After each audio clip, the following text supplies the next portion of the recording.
হত্যাকাণ্ডের শিকার হয়েছেন। আপনি বুরখা পরে আখাউড়া জীবন দিয়ে পালাচ্ছিলেন, বিডিআরের হাতে গ্রেফতার হয়েছিলেন, পালিয়েছেন। আপনাদের পালানোর ইতিহাস আছে। আর ওবায়দুল কাদের সাহেব মানুষে বলে কাউয়া কাদের, মকবুল সাহেব কোথায়? পুলিশ দিয়ে গ্রেফতার করে রাতের অন্ধকারে হুঙ্কার দিয়েছিলেন। আপনার নেতা শেখ মুজিবুর রহমান এরকম হুঙ্কার দিয়েছিল, সিরাজ শিকদার কোথায়? আপনাদের পরিণত হয়েছে ইতিহাস নির্ধারিত। বলেছিলেন যদি পালানো লাগে তাহলে ঠাকুরগাঁয়ের মির্জা ফখরুলের বাড়িতে যাবো। মির্জা ফখরুল স্যারকে জিজ্ঞাসা করলাম, স্যার আপনার বাড়িতে কি ওবায়দুল কাদের গিয়েছে? বলে আমি তো দরজা খোলা রেখেছি, কিন্তু ওবায়দুল কাদের তো আর আসে না।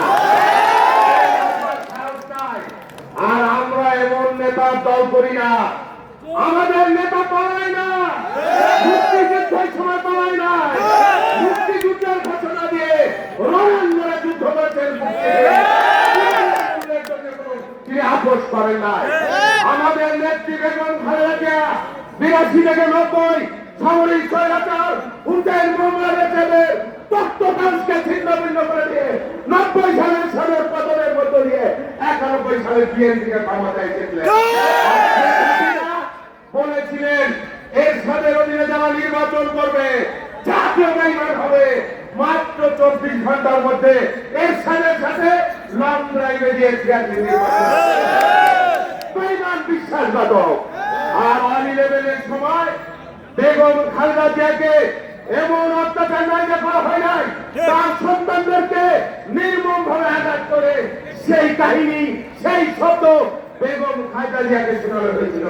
বেগম খালেদা জিয়া বলেছিলেন এই দেশে জন্মেছি আমার পূর্বপুরুষের খবরে ঘাটে, আমার স্বামী বাংলাদেশের জন্য যুদ্ধ করেছিলেন, আমি বাংলাদেশের মানুষকে নিয়ে রাজনীতি করি, আমার সন্তানদেরকে হত্যা করলেও আমি বাংলাদেশ ছেড়ে কোথাও যাব না। এইবারেও যে এরকম একদিকে মৃত্যু আর অন্যদিকে ফাঁসিবাদ, কিন্তু বেগম খালেদা জিয়া মৃত্যুকে বেঁচে গিয়েছেন, ফাঁসিবাদকে মানেন নাই। আমরা এই নেত্রীর দল করি, এই নেতার দল করি, অন্যান্য নেতার দল করি না।